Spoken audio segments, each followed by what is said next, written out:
Apa jadinya jika seorang pria yang sepanjang hari memasrahkan bahunya untuk memanggul karung-karung berat di pelabuhan tiba-tiba terbangun di atas sofa sutra milik wanita paling berkuasa di kota ini?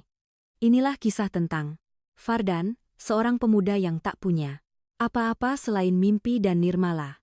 Sang Sio cantik yang memiliki segalanya, namun kehilangan warna dalam hidupnya. Pertemuan mereka tidak terjadi di pesta mewah, melainkan di sebuah ruangan sunyi. Di lantai terata, sebuah gedung megah. Saat jam menunjukkan pukul 2 dini hari. Sebelum kita menyelami kisah yang penuh kejutan dan getaran hati ini, ada baiknya kalian menekan tombol subscribe, berikan tanda suka, dan tuliskan pendapat kalian di kolom komentar. Ini adalah channel Ken Arok Productions, tempat di mana setiap cerita punya jiwa. Untuk kalian yang sudah mendukung channel ini, saya mendoakan agar pintu-pintu rezeki terbuka lebar untuk kalian, diberikan kesehatan yang tak putus-putus, keberkahan dalam setiap langkah, serta kebahagiaan yang selalu menyelimuti keluarga kalian. Mari kita aminkan bersama-sama di kolom komentar. Semoga Tuhan semesta alam mengabulkan doa tulus kita ini. Dan jangan lupa, tuliskan juga kalian sedang menonton dari daerah mana saja agar kita bisa saling menyapa dalam kebaikan. Sekarang, mari kita mulai kisahnya. Kota Semarang selalu memiliki dua wajah. Wajah pertama adalah keriuhan pelabuhan Tanjung Emas, di bawah sengatan matahari yang membakar kulit. Disinilah Fardan menghabiskan separuh harinya. Tubuhnya yang tegap, namun kurus tampak kontras dengan beban karung-karung logistik yang ia panggul dari kapal menuju gudang. Keringat bercucuran membasahi kaos oblongnya yang sudah memudar warnanya. Baginya, setiap rupiah yang ia dapatkan adalah napas bagi anak-anak di panti asuhan tempatnya dibesarkan. Namun, di balik debu dan kasar telapak tangannya, Fardan menyimpan rahasia besar. Setiap kali jam istirahat tiba, saat kuli-kuli lain memilih untuk tidur beralaskan kardus atau bermain kartu, Fardan justru menyendiri di sudut gudang yang sepi. Ia merogoh saku celananya, mengeluarkan sebuah ponsel tua dengan layar yang sudah retak di sana-sini. Jari-jarinya yang kasar dengan cekatan membuka situs berbagi video. Ia tidak menonton hiburan, melainkan menyimak tutorial desain arsitektur dengan sangat serius. "Mas Fardan, enggak makan dulu? Itu loh, nasi bungkusnya sudah datang," teriak Pak Asep, rekan sesama kuli yang sudah dianggapnya seperti paman sendiri. Fardan mendongak, menyeka keringat di dahi dengan punggung tangan, lalu tersenyum tipis. "Sebentar lagi, Pak. Ini tanggung. Saya lagi belajar cara menghitung struktur bangunan yang efisien untuk lahan sempit. Biar nanti, kalau ada rezeki panti kita bisa dibangun lebih bagus." Pak Asep menggeleng-gelengkan kepala sambil terkekeh. "Kamu ini ada-ada saja. Kuli, kok belajarnya jadi arsitek? Tapi ya, sudah, semoga Tuhan mendengar mimpimu itu." Fardan hanya mengangguk sopan. Baginya internet adalah jendela dunia yang paling murah. Ia belajar tentang komposisi ruang, pencahayaan alami, hingga estetika bangunan secara otodidak. Semua ilmu itu ia tumpahkan ke dalam sebuah buku sketsa kumal yang selalu ia bawa di dalam tas selempangnya. Saat matahari mulai terbenam di ufuk barat, tugas Fardan di pelabuhan berakhir. Namun, perjuangannya belum usai. Ia bergegas pulang untuk mandi seadanya, lalu menempuh perjalanan menuju pusat kota, tepatnya ke arah Gedung Wijaya Tower. Gedung perkantoran itu megah. Meski tidak terlalu menjulang tinggi, hanya terdiri dari 15 lantai yang dilapisi kaca gelap yang elegan. Di sana, Fardan berganti seragam menjadi petugas kebersihan atau yang biasa disebut tenaga kebersihan kantor. Tugasnya dimulai saat orang-orang kantoran mulai pulang. Ia menyapu, mengepel, dan memastikan setiap sudut ruangan mengkilap. Namun, rasa kantuk yang luar biasa mulai menyerang. Bayangkan saja, ia sudah bekerja sejak subuh tanpa henti. Saat ia sampai di lantai teratas, yaitu lantai 15 yang merupakan area pribadi sang XO. Suasana sangat sunyi. Aroma pengharum ruangan beraroma teh hijau yang mewah memenuhi indera penciumannya. Fardan mulai mengelap meja kerja yang luas itu, namun matanya terasa semakin berat. Ia melihat sebuah sofa panjang berbahan beludru di sudut ruangan. Niatnya hanya ingin duduk, meluruskan punggung selama 5 menit saja. Ia duduk lalu mengeluarkan buku sketsanya, memandangi desain rumah impian yang baru saja ia selesaikan. Konsepnya di pelabuhan tadi. Tanpa ia sadari, kepalanya perlahan miring, matanya terpejam rapat, dan ia jatuh, terlelap dengan sangat pulas dalam keheningan malam di kantor itu.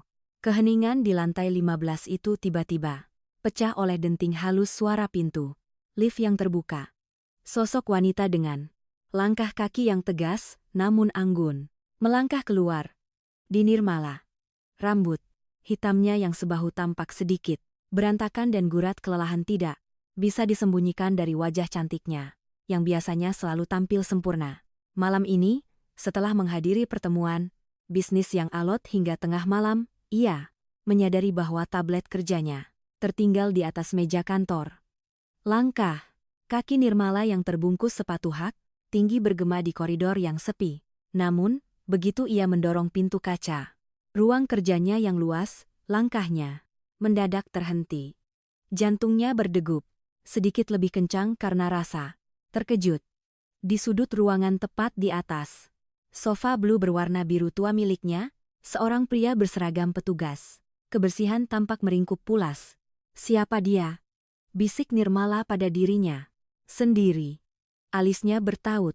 Awalnya ada sedikit rasa kesal karena privasi ruangannya seolah dilanggar. Namun saat ia melangkah mendekat, amarah itu perlahan memudar, berganti dengan rasa ingin tahu yang dalam. Nirmala berdiri tepat di samping sofa, menatap sosok Fardan yang sedang tidur dengan sangat lelap. Ia melihat betapa lelahnya wajah pemuda itu. Nafasnya teratur, namun sesekali bibirnya sedikit terbuka, menunjukkan betapa ia benar-benar sedang berada di alam mimpi.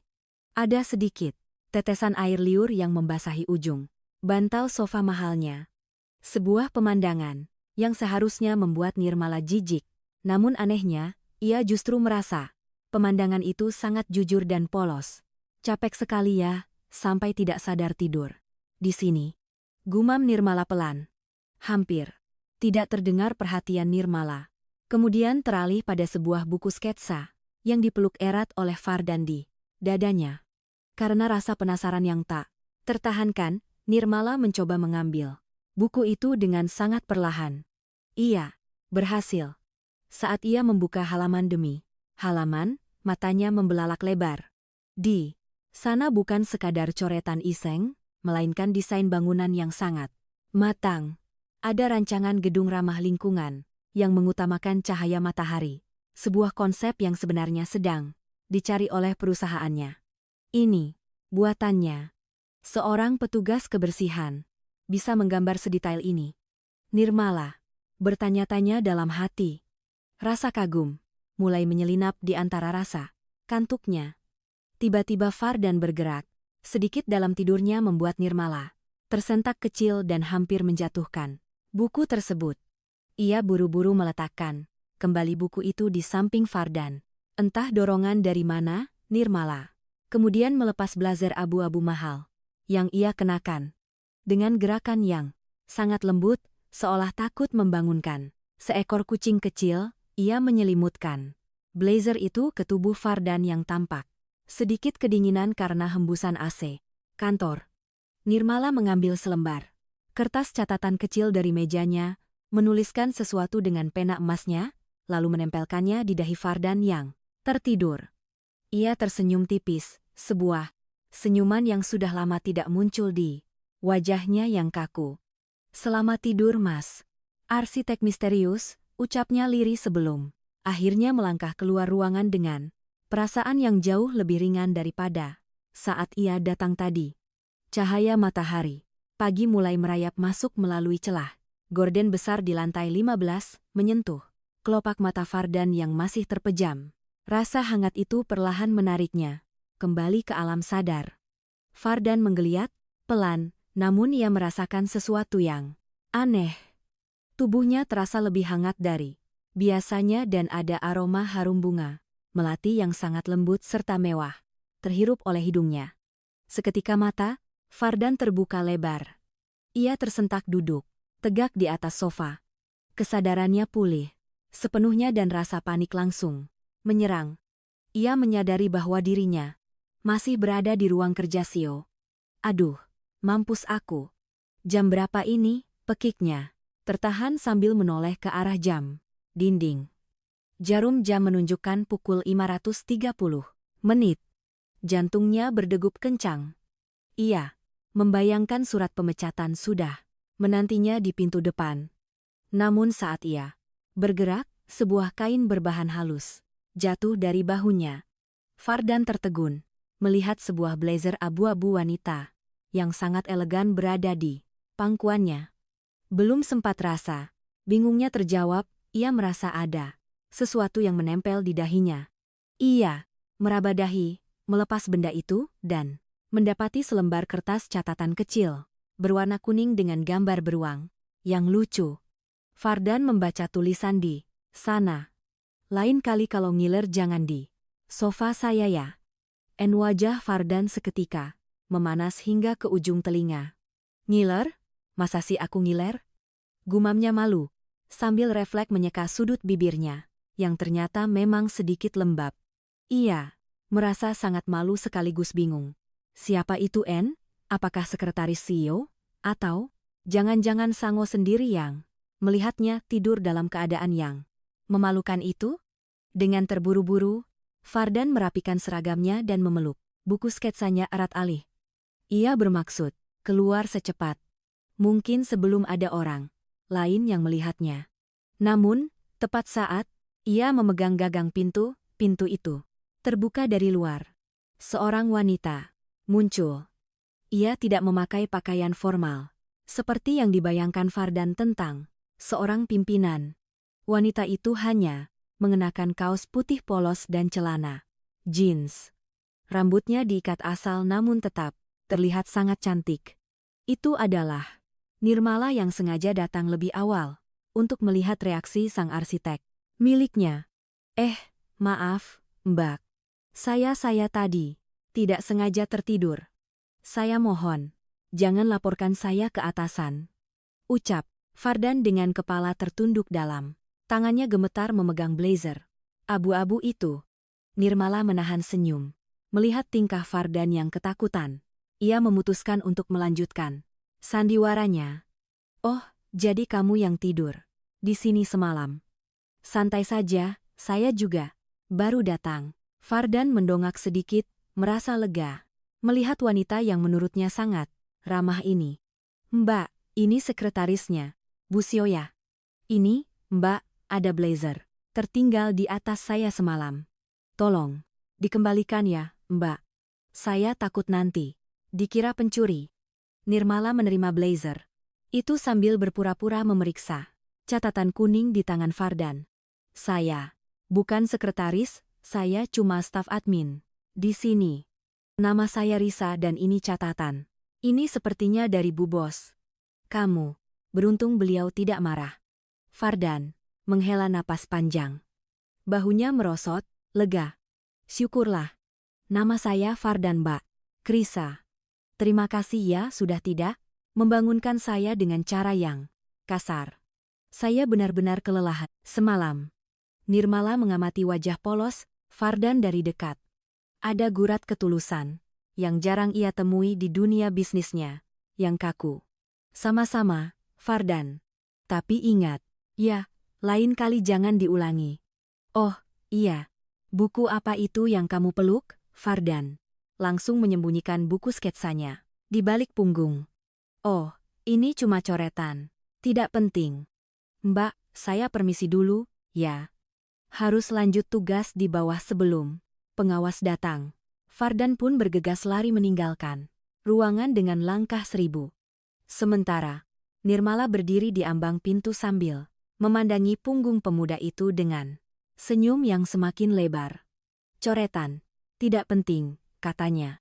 Padahal itu adalah desain terbaik yang pernah aku lihat, bisiknya pelan. Setelah kejadian, di pagi buta itu, bayangan wajah lelap Fardan seolah menempel di pikiran Nirmala. Sepanjang hari saat memimpin rapat atau meninjau laporan keuangan, Nirmala seringkali kehilangan fokus. Ia teringat betapa polosnya Fardan saat tertidur dan betapa hebatnya desain bangunan yang ada di buku sketsa Kumal. Itu, Nirmala yang biasanya dingin dan hanya peduli pada angka kini merasa ada sesuatu yang menggelitik hatinya. Ia ingin tahu lebih banyak tentang pemuda itu, tapi tentu saja ia harus tetap menjaga penyamarannya sebagai Risa, sang staf admin. Sore harinya, saat kantor mulai berangsur sepi, Nirmala sengaja turun ke lantai bawah menuju ruang istirahat atau pantry para petugas kebersihan. Ia mengganti kemeja mahalnya dengan sweater rajut yang lebih sederhana dan melepaskan ikatan rambutnya agar terlihat lebih santai. Benar saja, ia menemukan Fardan di sana, sedang duduk di sudut ruangan sambil memegang sebuah kotak makan plastik berisi nasi dan tempe goreng sederhana. Di sampingnya, ponsel Reta itu sedang memutar video tentang teknik pencahayaan bangunan. Mas Fardan, panggil Nirmala. Lembut membuat Fardan tersentak hingga hampir menjatuhkan sendoknya. Fardan segera berdiri dan membungkuk sopan. Wajahnya langsung merona merah saat melihat wanita yang ia kira bernama Risa. Itu. Mbak Risa, kaget saya. Mbak, ada yang bisa saya bantu? Apa ruangan di lantai atas ada yang kotor lagi?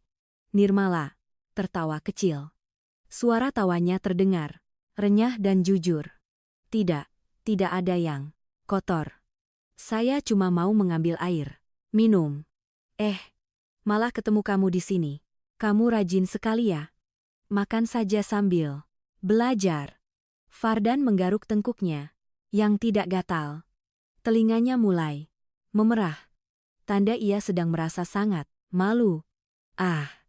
Ini cuma hobi kok, Mbak. Saya sadar saya ini cuma petugas kebersihan, tidak punya pendidikan tinggi. Jadi, saya harus belajar lebih keras lewat internet kalau mau punya masa depan yang lebih baik. Malu saya kalau Mbak lihat. Terus, Nirmala melangkah mendekat.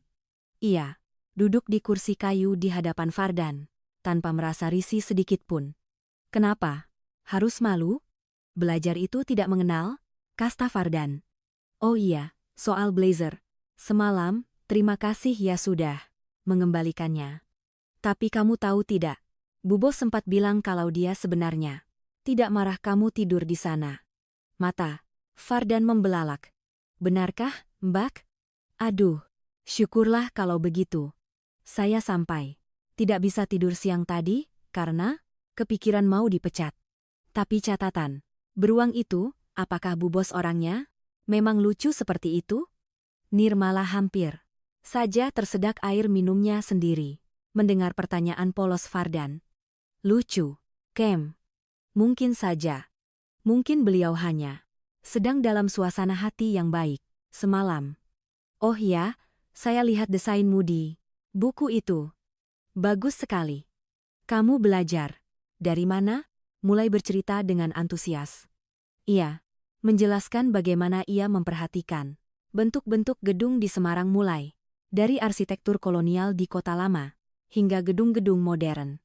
Saat bercerita, mata Fardan berbinar-binar, menunjukkan gairah yang sangat besar pada dunia arsitektur. Nirmala terpaku, mendengarkan. Ia merasa kagum bukan hanya pada bakat Fardan, tapi pada ketulusan mimpinya. Mbak Risa, kenapa? Melihat saya seperti itu, ada saus tempe ya di pipi saya?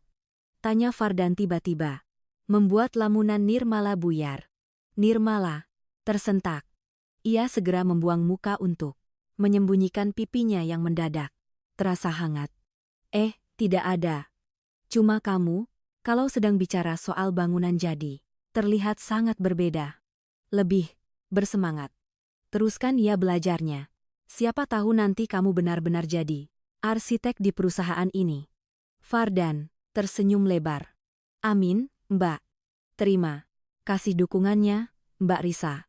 Baik, sekali. Padahal saya cuma orang kecil. Percakapan sederhana di ruang pantry itu menjadi awal dari sesuatu yang lebih besar. Nirmala menyadari bahwa di balik seragam petugas kebersihan yang lusuh, itu terdapat berlian yang sedang menunggu untuk diasah. Dan entah mengapa, Nirmala ingin menjadi orang yang memegang asahan tersebut. Hari Jumat, sore di Semarang biasanya diwarnai dengan langit yang mulai berubah jingga dan hembusan angin laut yang perlahan mendinginkan suasana kota. Fardan baru saja menyelesaikan giliran kerjanya di pelabuhan dan bergegas menuju Wijaya Tower untuk tugas malamnya. Namun, langkahnya terhenti di pelataran lobi saat ia melihat sosok yang kini selalu menghantui pikirannya. Nirmala yang masih mengenakan pakaian santai layaknya staf admin biasa berdiri di dekat yang besar, sambil sesekali melirik jam tangannya. Mbak Risa, kok belum pulang? Sudah lewat jam kantor loh. Sapa Fardan, sambil mendekat, sedikit ragu karena ia sadar pakaiannya masih agak berdebu sisa dari pelabuhan tadi. Nirmala menoleh dan matanya seketika berbinar. Ia berpura-pura menghela napas panjang, seolah sedang menghadapi masalah berat. Aduh, Fardan. Kebetulan sekali kamu lewat. Begini, saya tadi disuruh Bu Bos mencari referensi desain pintu masuk bertema kolonial di daerah Kota Lama untuk proyek barunya. Tapi teman-teman, saya sudah pulang semua. Kamu sedang sibuk tidak? Fardan tertegun sejenak. Cari referensi desain. Wah, itu kan kesukaan saya, Mbak. Tapi saya baru saja mau mulai mengepel lantai 3. Soal itu, jangan khawatir. Potong Nirmala cepat dengan senyum misterius. Saya sudah minta izin ke pengawas kalau kamu saya pinjam sebentar untuk membantu urusan administrasi kantor. Jadi kamu tidak akan kena sanksi. Anggap saja ini tugas luar. Mau kan? Mendengar kata tugas luar dan kesempatan untuk melihat bangunan bersejarah bersama Risa, jantung Fardan berdegup 2 kali lebih cepat. Kalau memang sudah diizinkan, saya mau sekali, Mbak. Tapi apa Mbak tidak malu jalan sama saya? Baju saya cuma begini, kusam, dan bau matahari. Nirmala tertawa pelan, lalu tanpa ragu, ia menarik pelan ujung lengan baju Fardan. Kenapa harus malu? Bau matahari itu tandanya kamu orang yang rajin. Ayo, sebelum malam semakin larut, kita naik motor kamu saja, ya. Saya ingin merasakan angin Semarang. Fardan pun membawa Nirmala dengan motor tua miliknya menuju kawasan Kota Lama. Di sepanjang jalan, Fardan bercerita banyak hal yang ia pelajari dari internet tentang sejarah bangunan di sana. Nirmala mendengarkan dengan seksama. Sesekali ia merasa gemas saat melihat telinga Fardan yang memerah setiap kali motor mereka melewati lubang jalan dan membuat jarak di antara mereka semakin dekat. Setibanya di depan sebuah bangunan tua dengan jendela besar yang indah, mereka berhenti. Fardan segera mengeluarkan buku sketsanya, mulai menggambar garis-garis kasar dengan sangat terampil. Nirmala memperhatikan jemari Fardan yang bergerak lincah di atas kertas. Mbak Risa, coba lihat jendela ini. Ini namanya gaya arsitektur Indische. Sangat megah, tapi tetap punya sirkulasi udara yang baik. Cocok kalau diterapkan di Semarang yang panas. Jelas. Fardan dengan semangat yang meluap-luap. Nirmala hanya mengangguk-angguk, namun pikirannya tidak tertuju pada jendela bangunan itu, melainkan pada ketulusan wajah Fardan. Tanpa sadar, ia bergumam pelan. Kamu hebat sekali Fardan. Bu, bos gak kalau tahu karyamu seberbakat ini. Ah, Mbak Risa, bisa saja. Saya ini cuma orang yang belajar dari video gratisan di internet, jawab Fardan sambil tersenyum malu. Oh, iya, sebagai tanda terima kasih sudah mengajak saya jalan-jalan. Bagaimana kalau kita makan lumpia di sana? Saya yang traktir. Mbak. Tenang saja, uangnya sudah saya siapkan dari hasil lembur kemarin. Nirmala tersenyum manis. Tawaran yang tidak mungkin saya tolak. Ayo, Mas. Arsitek. Lampu-lampu jalanan berwarna kuning keemasan mulai menyala, memandikan bangunan-bangunan tua di kawasan kota lama Semarang dengan suasana yang sangat romantis. Fardan memarkirkan motor tuanya di dekat sebuah gerobak lumpia legendaris yang asapnya mengepul wangi. Mengang selera siapapun yang lewat. Ia meletakkan helmnya dengan hati-hati lalu menoleh ke arah Nirmala, yang tampak terpanah melihat keramaian. Orang yang duduk lesehan di atas tikar plastik. Mbak Risa tidak apa-apa makan di pinggir jalan seperti ini. Maaf ya, saya belum mampu mengajak Mbak ke restoran yang ada AC-nya. Ucap Fardan, sambil sedikit merapikan rambutnya yang berantakan terkena angin. Nirmala tersenyum lebar. Matanya berbinar, melihat deretan lumpia yang baru saja diangkat dari penggorengan. Justru ini yang saya cari, Fardan. Di kantor, seharian sudah dingin terkena AC. Makan. Di sini rasanya jauh lebih hangat dan hidup. Ayo, saya sudah lapar sekali. Fardan segera memesan 2 porsi lumpia dengan tambahan saus kental dan daun bawang.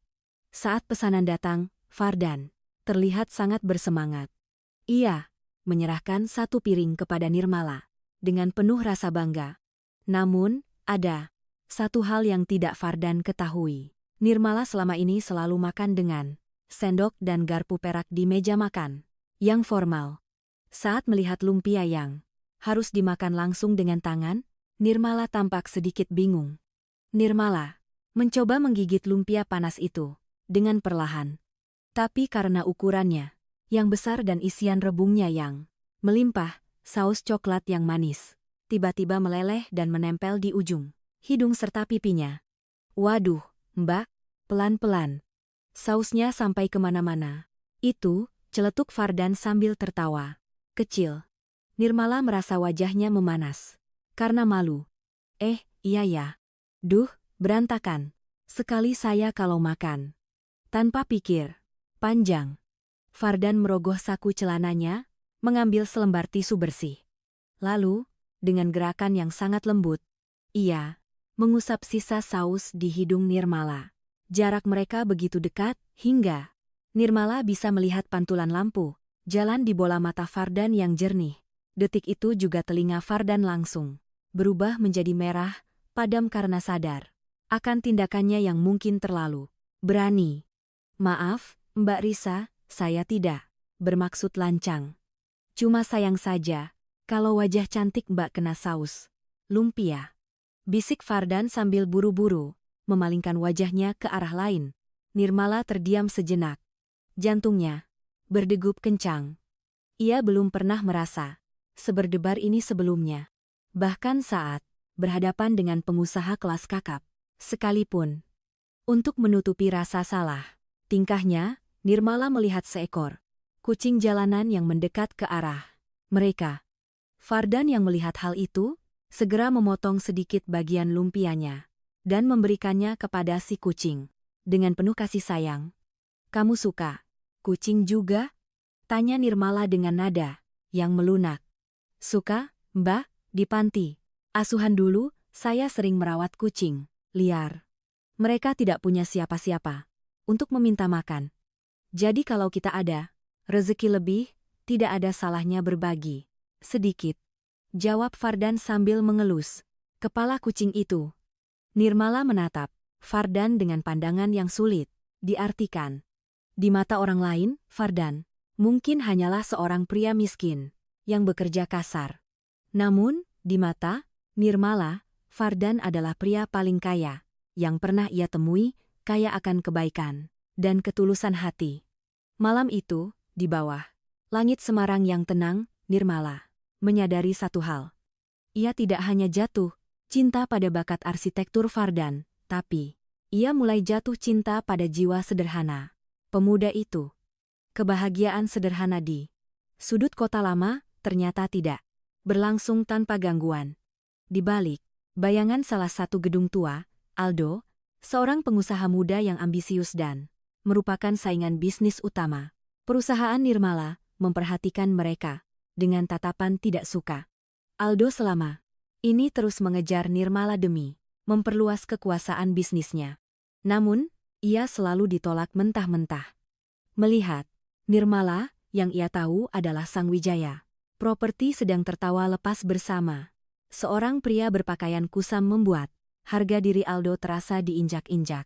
Beberapa hari kemudian, sebuah undangan, acara makan malam mewah di sebuah hotel berbintang di kawasan Simpang 5 sampai ke seluruh staf kantor. Aldo sengaja mengatur siasat licik.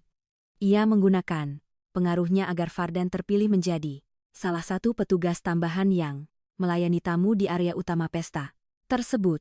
Aldo ingin memperlihatkan kepada Fardan dan juga kepada Nirmala seberapa lebar jurang pemisah status sosial di antara mereka. Malam itu, ruangan pesta dipenuhi oleh aroma parfum mahal dan kilauan lampu kristal yang mempesona. Fardan datang dengan perasaan yang sangat kaku. Ia tidak mengenakan seragam petugas kebersihan, melainkan kemeja batik bermotif parang yang sudah sedikit pudar warnanya. Sebuah kemeja terbaik yang ia miliki. Ia merasa sangat tidak percaya diri berdiri di tengah-tengah orang yang mengenakan setelan jas dan gaun malam yang sangat mewah. Ada Mas arsitek gadungan di sini. Suara Aldo memecah ketenangan. Fardan. Aldo menghampiri Fardan sambil memegang gelas minuman mahal. Wajahnya dihiasi senyum meremehkan yang sangat kentara. Fardan menunduk sopan meskipun hatinya terasa mencelos dan tidak nyaman. "Selamat malam, Pak Aldo. Saya di sini hanya menjalankan tugas yang diberikan pengawas." Aldo tertawa keras, sengaja menarik perhatian beberapa tamu penting di sekitarnya agar mereka ikut menonton. "Tugas? Maksudmu memungut piring kotor dan sisa makanan kami? Jangan salah sangka ya, hanya karena kamu pernah terlihat jalan bersama salah satu staf admin kantor ini. Bukan berarti kamu selevel dengan kami semua. Lihat kemejamu ini. Warnanya sudah pucat, persis seperti masa depanmu. Apa kamu tidak merasa malu menginjakkan kaki di lantai marmer yang mengkilap ini?" Beberapa tamu di sekitar mereka mulai berbisik-bisik memandang Fardan dengan tatapan merendahkan. Telinga Fardan mulai memerah hebat. Bukan karena malu yang menggemaskan seperti biasanya saat bersama Nirmala, melainkan karena rasa terhina yang menusuk relung jiwanya. Tangannya gemetar memegang nampan kosong yang ia bawa. "Maaf Pak, saya hanya bekerja mencari nafkah yang halal. Saya tidak merasa harus malu selama saya tidak merugikan orang lain," jawab Fardan dengan suara lirih, namun tetap berusaha menjaga ketegarannya. "Halal? Tapi kamu itu tidak tahu diri." Aldo semakin berani karena merasa di atas angin. Ia sengaja menjatuhkan sedikit minumannya ke arah sepatu Fardan yang sudah tua dan tanpa ada sedikit lubang di ujungnya. Maaf ya.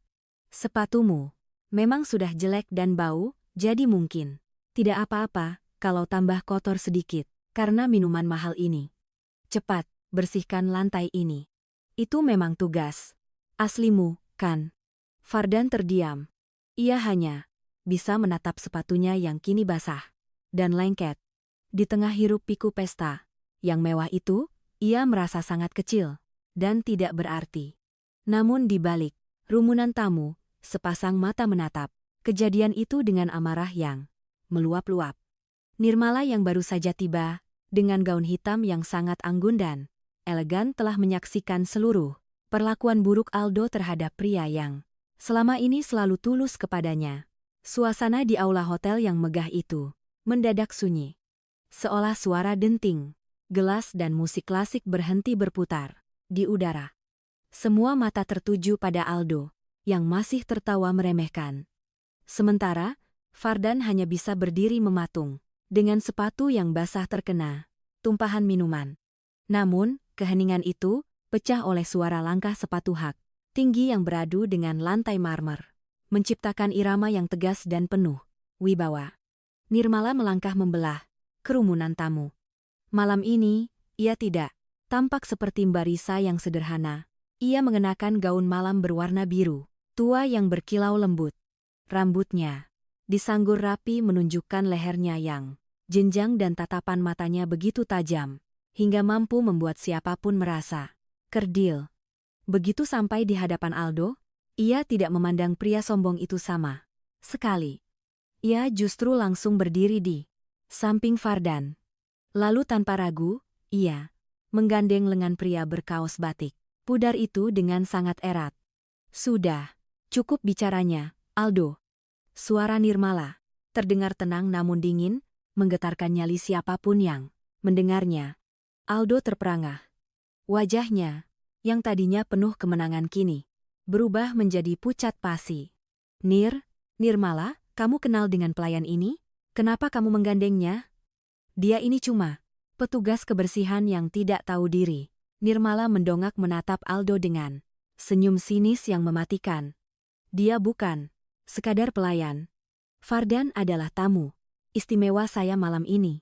Dan soal kemeja batiknya yang kamu hina itu, bagiku itu jauh lebih berharga dan terhormat daripada jas mahalmu yang dibeli dari hasil menekan pengusaha kecil. Kamu tidak punya hak sedikit pun untuk merendahkan harga diri pria ini di rumah saya sendiri. Fardan benar-benar terpaku. Jantungnya berdebar sangat kencang. Bukan hanya karena terkejut melihat Mbak Risa yang tiba-tiba berubah menjadi sosok yang sangat berkuasa, tapi juga karena tangan lembut Nirmala yang masih menggandeng lengannya. Fardan menoleh ke arah Nirmala dengan tatapan bingung. Mbak Risa, Mbak kok berani sekali bicara begitu dengan Pak Aldo? Nanti kalau Mbak dipecat, bagaimana? Bisik Fardan dengan polosnya membuat beberapa tamu yang berdiri dekat mereka menahan tawa karena merasa gemas dengan ketidaktahuan Fardan. Nirmala menoleh sedikit ke arah Fardan. Tatapannya melunak seketika. Jangan khawatirkan. Aku, Fardan. Sekarang angkat kepalamu. Kamu tidak melakukan kesalahan apapun. Nirmala kembali menatap Aldo yang masih mematung. Aldo, sebaiknya kamu pergi sekarang sebelum saya memanggil keamanan untuk mengantarmu keluar. Dan ingat satu hal, perusahaan saya tidak akan pernah bekerja sama dengan orang yang tidak tahu cara menghargai sesama manusia. Aldo hanya bisa mendengus kesal. Ia pergi meninggalkan ruangan dengan langkah 1000, menanggung rasa malu yang luar biasa di depan kolega bisnisnya. Setelah Aldo pergi, Nirmala mengajak Fardan keluar menuju balkon hotel yang lebih tenang. Di bawah cahaya lampu kota Semarang yang berkelap-kelip, Fardan akhirnya melepaskan gandengan tangan Nirmala dengan perasaan yang campur aduk. Mbak Risa, atau saya harus panggil apa? Kenapa tadi orang-orang memanggil Mbak dengan nama Nirmala? Dan kenapa Mbak seolah-olah punya kuasa besar di sini? Tanya Fardan dengan suara yang sedikit bergetar. Nirmala menghela napas panjang. Ia tahu bahwa saat ini adalah waktunya untuk jujur. Meskipun ia takut kejujuran ini akan membuat jarak di antara mereka. Ia menatap mata jernih Fardan yang selalu tulus itu dengan perasaan bersalah yang mendalam. Angin malam yang berhembus dari arah simpang 5 terasa menusuk hingga ke tulang. Namun rasa dingin itu tak sebanding dengan kekosongan yang tiba-tiba melanda hati Fardan.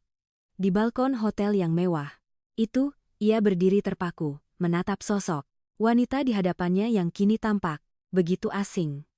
Gaun biru tua yang dikenakan Nirmala seolah menjadi dinding kaca yang sangat tebal, memisahkan dunianya yang penuh debu pelabuhan dengan dunia Nirmala yang penuh kemewahan. Nirmala menarik napas panjang, matanya berkaca-kaca menatap Fardan. Maafkan aku, Fardan. Aku tidak bermaksud membohongimu sejauh ini. Namaku yang sebenarnya adalah Nirmala Wijaya. Aku adalah pemimpin di gedung tempatmu bekerja setiap malam. Fardan tertegun. Lidahnya terasa keluh. Wijaya. Jadi Mbak Risa yang selama ini makan lumpia denganku yang menemaniku. Menggambar di kota lama sebenarnya adalah pemilik Wijaya Tower. Nirmala melangkah mendekat mencoba meraih tangan Fardan. Namun pria itu refleks mundur. Satu langkah. Fardan, dengarkan aku. Dulu. Awalnya aku hanya ingin tahu siapa pria yang berani tidur di sofaku. Tapi, kemudian aku merasa nyaman menjadi Risa. Bersamamu. Aku tidak perlu berpura-pura menjadi CEO yang sempurna. Aku bisa menjadi diriku sendiri. Fardan tertawa. Getir. Sebuah tawa yang syarat akan rasa sakit. Telinganya yang biasanya memerah karena malu, kini memerah karena rasa terhina yang teramat sangat. Nyaman. Mbak merasa nyaman melihat orang miskin seperti saya bermimpi menjadi arsitek hanya dengan belajar dari internet. Apa? Selama ini, Mbak menertawakan saya di dalam hati? Apa saya hanya menjadi bahan hiburan di sela-sela kesibukan Mbak mengurus perusahaan besar? Bukan begitu, Fardan. Aku sungguh-sungguh mengagumi bakatmu, seru Nirmala dengan suara yang mulai serak karena menahan tangis. Cukup, Mbak.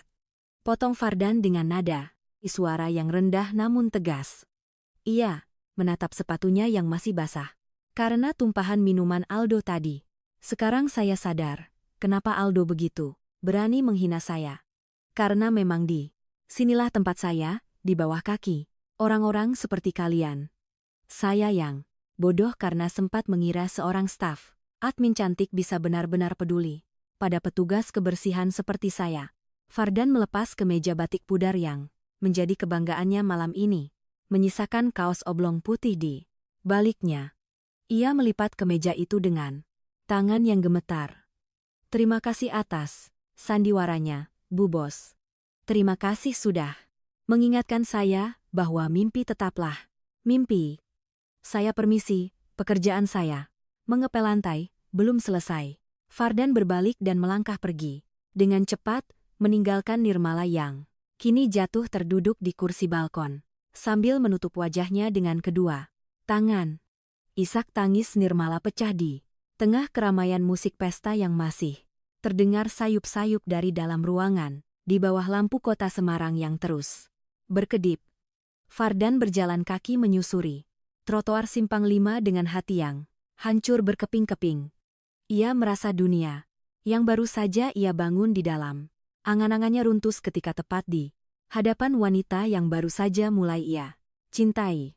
Hari-hari setelah malam di Simpang 5 terasa begitu berat bagi Fardan. Ia memutuskan untuk mengambil cuti dari pekerjaannya di Wijaya Tower karena belum siap berhadapan dengan Nirmala. Untuk mengisi waktu dan menenangkan pikirannya, Fardan menghabiskan pagi dengan mencuci sepeda motor tua kesayangannya di depan halaman kosan sempitnya yang terletak di salah satu gang padat di daerah Sekaran. Suara air dari selang kecil dan gesekan kain lap menjadi satu-satunya pelarian dari rasa kecewa yang masih mengendap. Namun, ketenangan itu terusik saat sebuah mobil mewah berwarna hitam berhenti di ujung gang yang sempit. Sosok wanita dengan pakaian yang sangat tidak cocok dengan suasana gang muncul sambil membawa sebuah kotak besar yang tampak berat. Itu adalah Nirmala. Ia tidak lagi mengenakan gaun malam, melainkan kemeja, flanel dan celana panjang. Namun, aura kecantikannya tetap membuat para tetangga Fardan keluar rumah untuk sekadar mengintip. Nirmala melangkah ragu. Wajahnya tampak sangat kaku karena tidak terbiasa berada di lingkungan seperti ini. Begitu melihat Fardan yang sedang berjongkok mengelap ban motor, Nirmala berhenti tepat di hadapannya. Fardan, bisa kita bicara sebentar? Suara Nirmala terdengar sangat pelan, hampir tertutup oleh suara radio dari rumah sebelah. Fardan mendongak matanya, menatap Nirmala dengan dingin. Meski sebenarnya jantungnya berdegup kencang melihat usaha wanita itu mencarinya. Mau bicara apa lagi? Bu Bos, saya rasa semua sudah jelas. Tempat kita berbeda. Nirmala tidak menyerah. Ia meletakkan kotak besar itu di atas kursi kayu yang sudah reot. Aku tidak akan pergi sebelum kamu menerima ini. Ini bukan uang. Ini adalah buku-buku referensi arsitektur yang aku pesan langsung untukmu.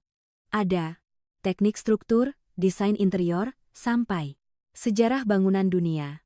Aku tahu kamu suka belajar dari internet. Tapi, buku-buku ini akan membantumu lebih dalam lagi. Vardan terdiam melihat tumpukan buku mahal itu. Namun dirinya masih merasa terusik. Saya tidak butuh belas kasihan, Mbak. Melihat reaksi Vardan yang masih keras, Nirmala mencoba cara lain yang sangat tidak terduga. Ia melihat selang air yang tergeletak dan ember penuh sabun. Baiklah, kalau kamu tidak mau bicara, biar aku bantu pekerjaanmu. Aku akan membuktikan kalau aku tidak sedang bersandiwara. Tanpa menunggu persetujuan, Nirmala meraih selang air itu. Namun, karena tidak terbiasa menggunakan selang dengan tekanan yang tidak stabil, air justru menyemprot ke arah yang salah. Ujung selang itu meliuk-liuk liar seperti ular, menyemprot wajah Nirmala sendiri, hingga rambut dan kemejanya basah kuyup dalam sekejap. Aduh, bagaimana mematikannya? Seru Nirmala panik sambil mencoba menahan ujung selang. Namun, ia justru terpeleset lantai yang licin, terkena busa sabun. Vardan yang tadinya ingin bersikap dingin, tidak bisa lagi menahan diri. Ia segera berlari, mendekat, menangkap pinggang Nirmala, agar tidak jatuh ke lantai semen yang keras. Mereka membeku sejenak dalam posisi itu. Di bawah guyuran air selang yang masih menyala, wajah Nirmala yang basah kuyup tampak begitu menggemaskan, dengan mata yang mengerjap-ngerjap karena kemasukan air. Sudah saya bilang, jangan aneh-aneh.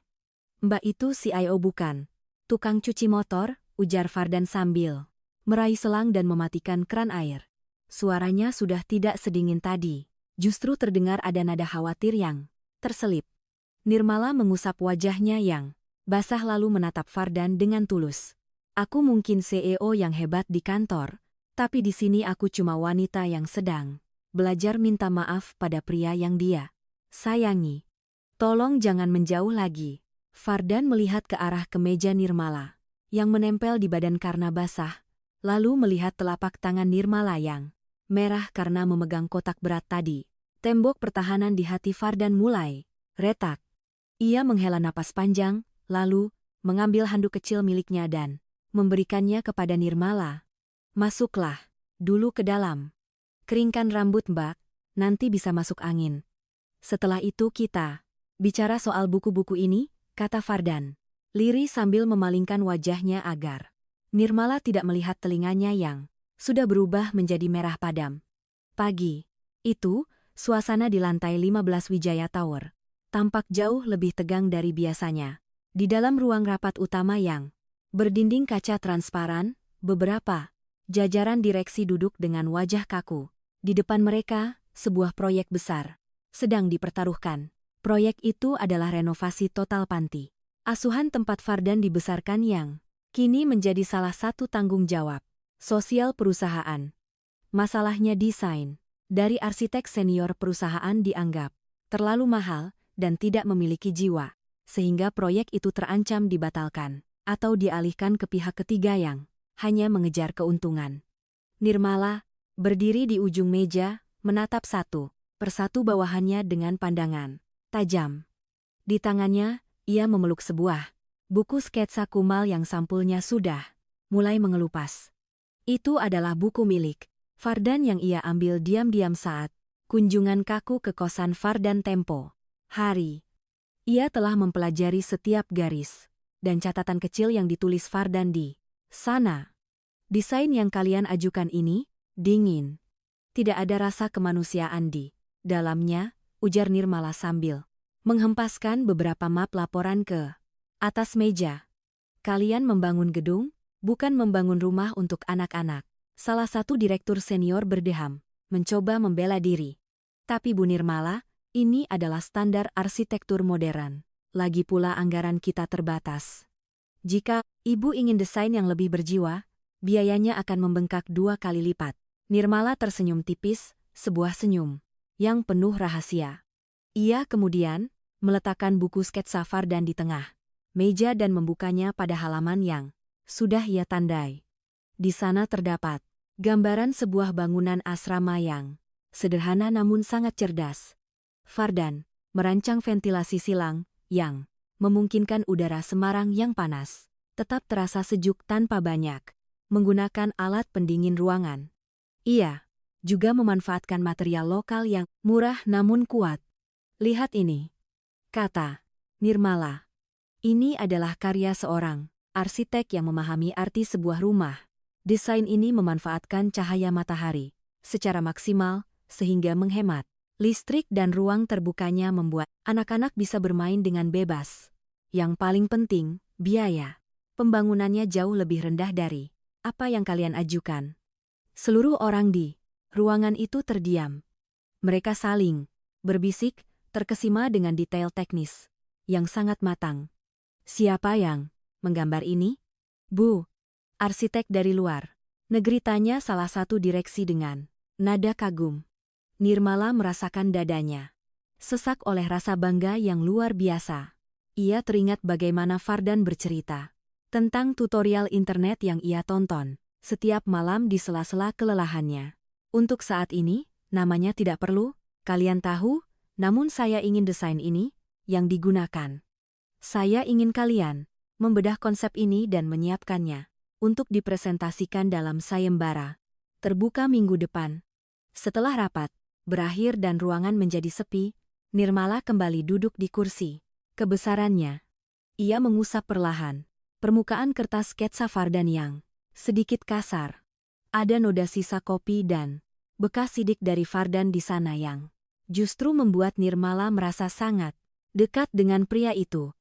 Ia mendekatkan buku itu ke wajahnya, menghirup aroma kertas tua yang bercampur dengan sisa harum sabun cuci motor yang kemarin sempat ia rasakan.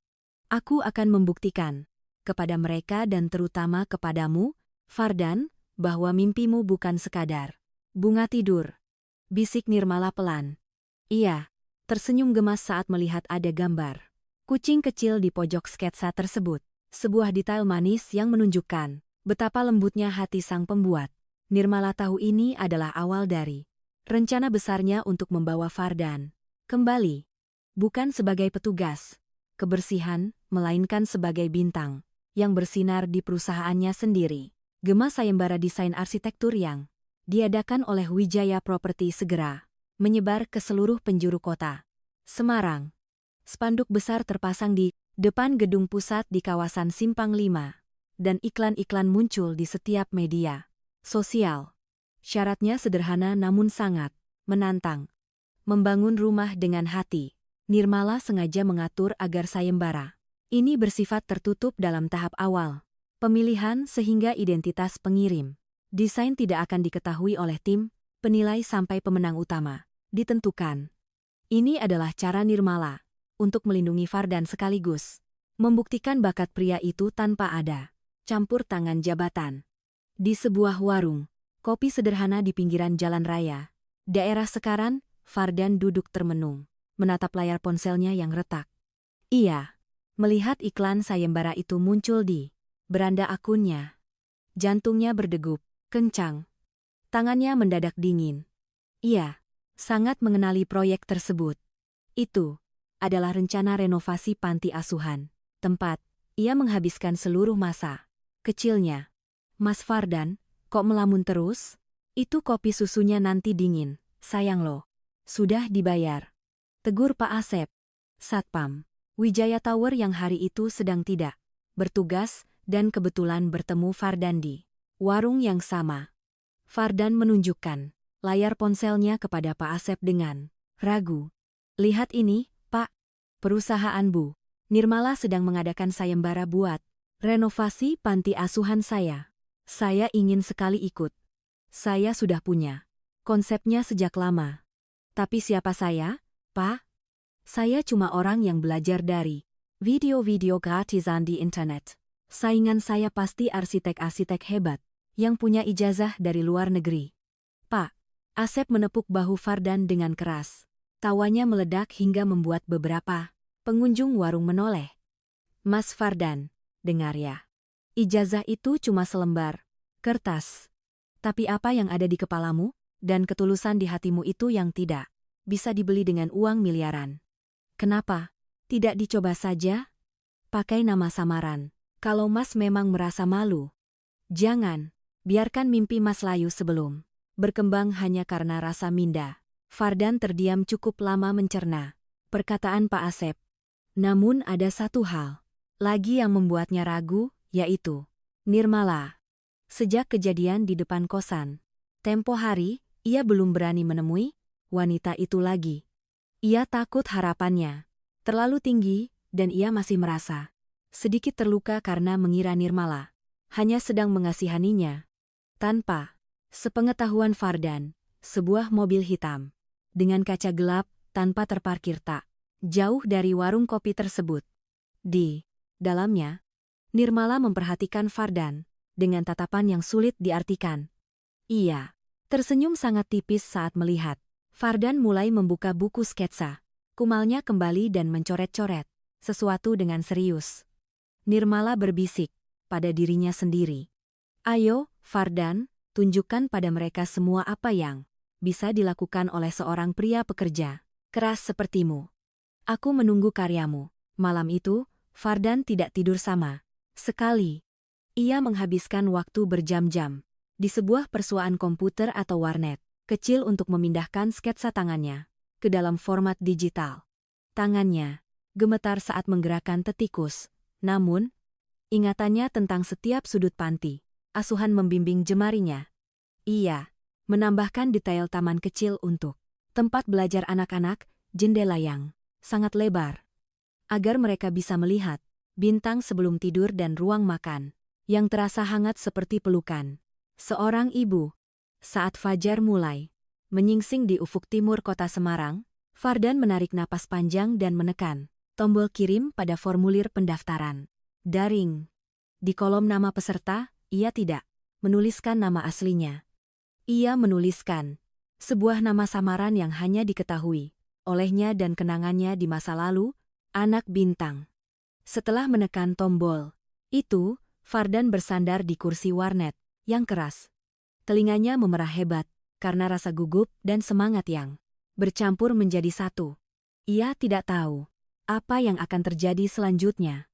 Namun, ia merasa sangat lega karena telah memberikan seluruh hatinya untuk panti asuhan itu. Sementara itu, di lantai 15 Wijaya Tower, Nirmala menerima notifikasi di laptopnya bahwa ada satu peserta baru yang mendaftar.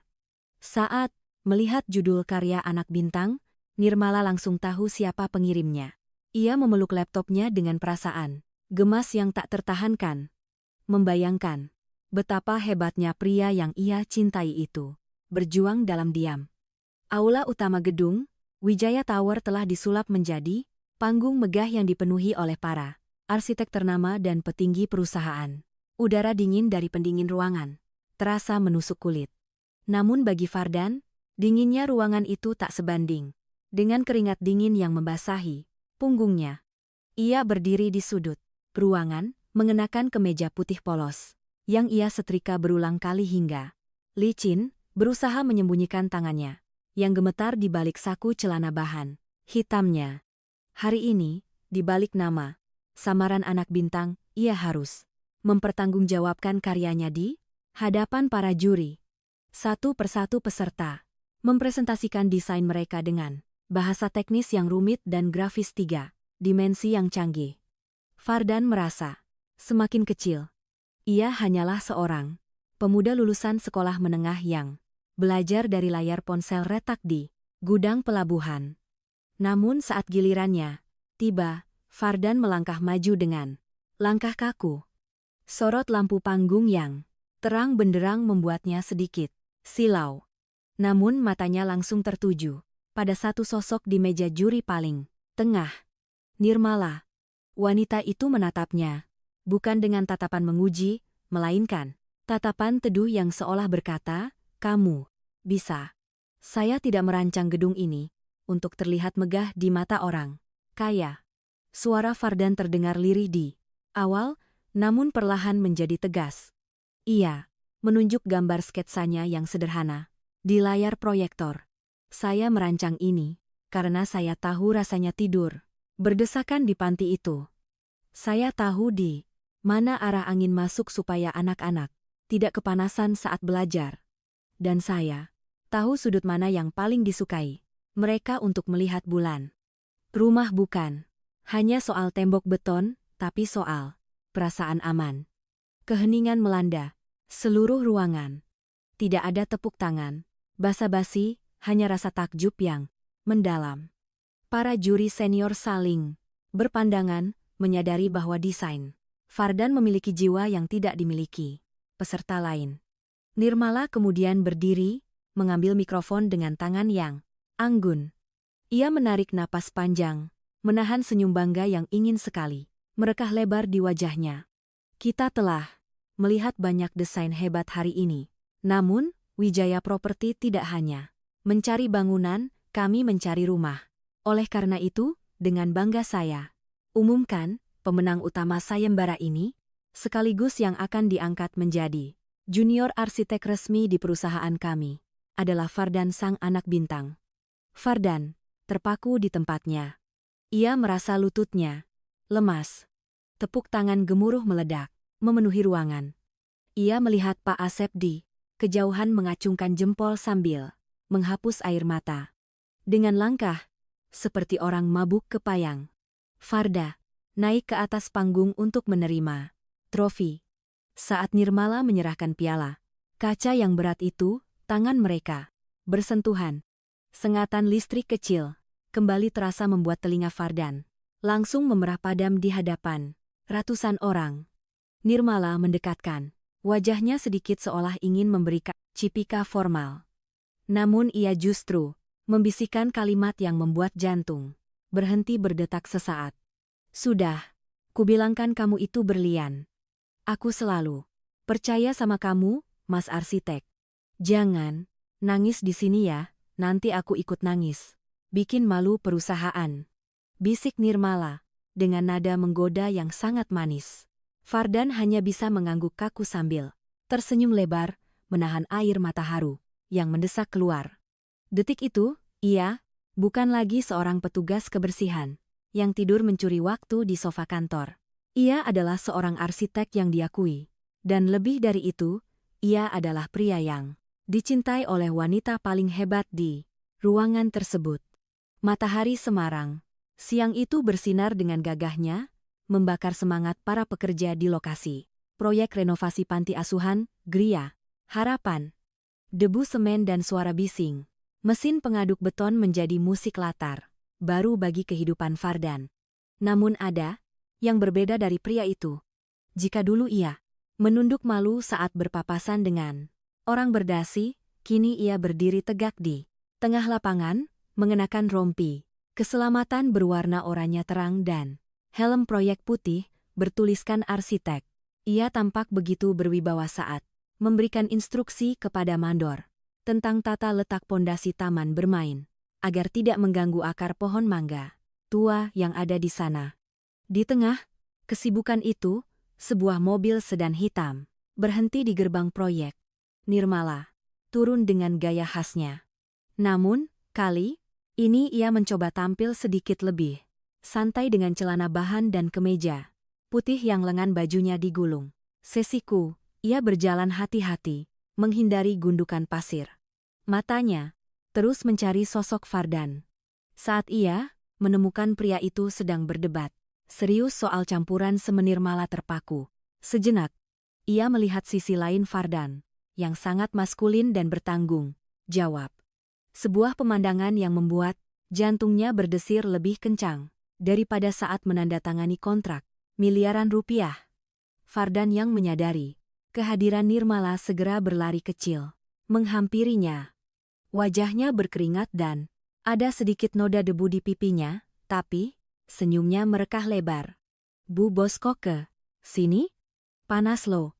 Nanti kulitnya hitam. Saya yang diprotes pemegang saham. Canda. Fardan.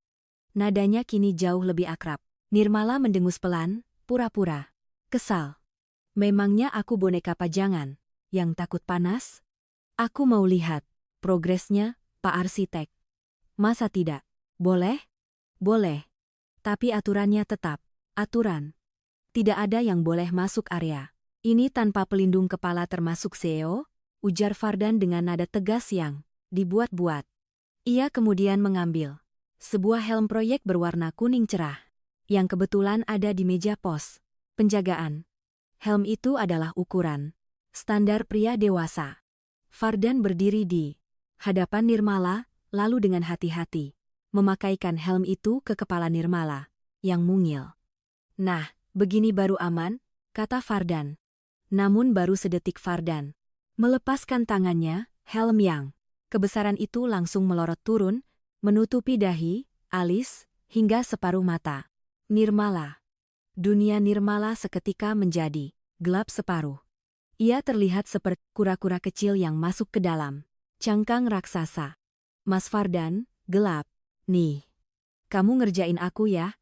Seru Nirmala. Panik sambil memegangi helmnya yang goyang-goyang. Fardan tidak bisa menahan tawanya. Suara tawanya lepas, renyah, dan menular ke beberapa tukang yang melihat kejadian itu. Fardan segera memegang kedua sisi helm tersebut, mengangkatnya sedikit agar mata indah Nirmala kembali terlihat. Wajah Nirmala sudah cemberut lucu, bibirnya mengerucut, gemas. Maaf, kepalamu terlalu kecil sih, atau otakku yang terlalu besar? Mikirin kamu? Goda Fardan sambil sibuk mengencangkan tali pengait di bawah dagu Nirmala. Jarak wajah mereka kini hanya terpaut beberapa sentimeter.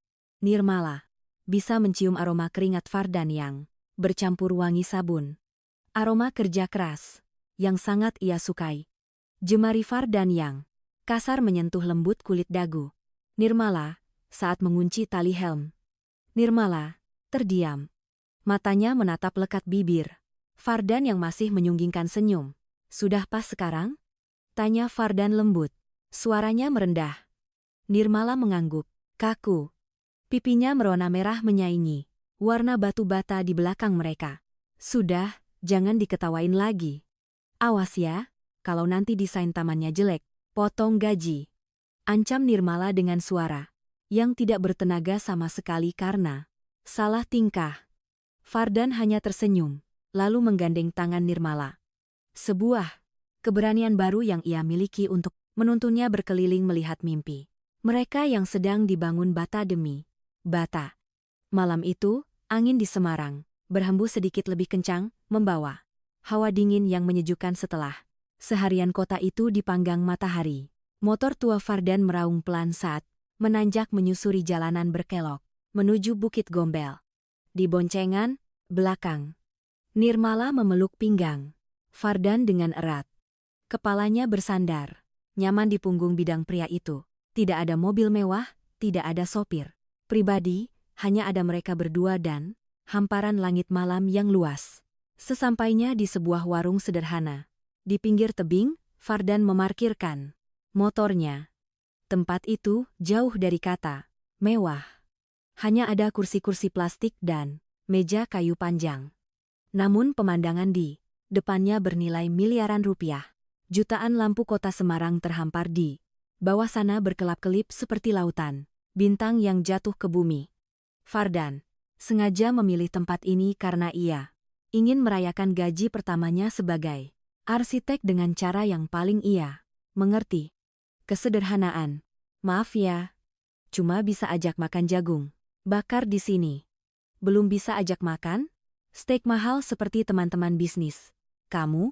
Ucap sambil menyodorkan satu jagung bakar manis yang masih mengepul hangat. Nirmala menerima jagung itu sambil tersenyum lebar. Matanya memantulkan cahaya lampu kota. Kamu salah, Fardan. Steak mahal itu rasanya biasa saja, membosankan, tapi makan jagung bakar di atas bukit sama kamu rasanya jauh lebih enak. Lagi pula, pemandangannya indah sekali. Fardan menatap wajah Nirmala dari samping. Cahaya remang-remang membuat wanita itu terlihat semakin cantik dan terjangkau. Keberanian Fardan yang sudah ia kumpulkan sejak dari bawah bukit kini mendesak ingin keluar. Jantungnya berdegup kencang, lebih kencang dari suara knalpot motor yang bising tadi. Telinganya mulai memerah lagi. Tanda kegugupannya memuncak. Nirmala panggil. Fardan pelan. Nirmala menoleh. Ya, Mas. Arsitek. Fardan menarik napas panjang, lalu menghembuskannya perlahan. Aku tahu. Aku belum punya banyak hal. Rumahku masih kosan sempit. Motorku sering mogok. Dan aku baru mulai meniti karir. Tapi, kalau kamu tidak keberatan menunggu, aku ingin membangun semuanya bersamamu. Bukan sebagai bos dan bawahan, tapi sebagai pasangan. Suasana mendadak hening, hanya suara jangkrik dan angin yang terdengar. Fardan menunduk, takut melihat reaksi Nirmala. Ia meremas jemarinya sendiri, takut ditolak. Namun, sebuah tangan halus menyentuh punggung tangan Fardan yang kasar. Nirmala tersenyum lembut, matanya berkaca-kaca.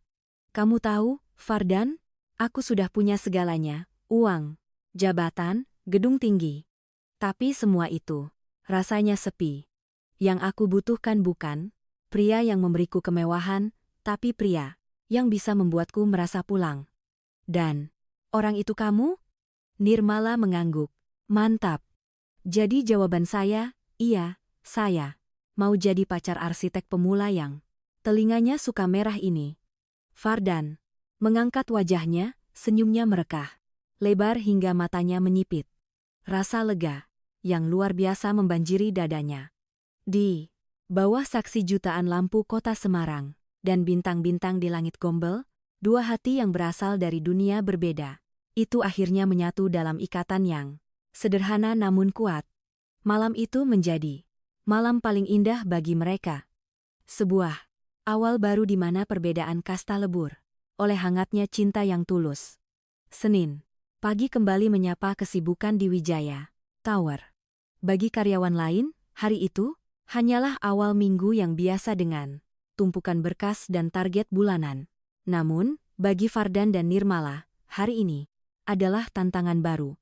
Mereka harus kembali memasang topeng profesionalisme, menyembunyikan getaran cinta yang baru saja mekar di Bukit Gombel semalam. Fardan kini menempati meja kerja barunya di divisi arsitektur lantai 10. Terpisah 5 lantai dari ruang kerja Nirmala. Jarak itu terasa menyiksa bagi dua hati yang sedang dimabuk asmara. Pukul 10 pagi, keheningan di ruang divisi arsitektur pecah oleh suara telepon di meja Fardan. Rekan-rekan seniornya menoleh saat Fardan mengangkat gagang telepon dengan sopan. Halo, divisi arsitektur. Fardan berbicara, ucapnya formal. Suara di seberang sana terdengar tegas dan berwibawa. Suara khas CEO yang ditakuti banyak orang.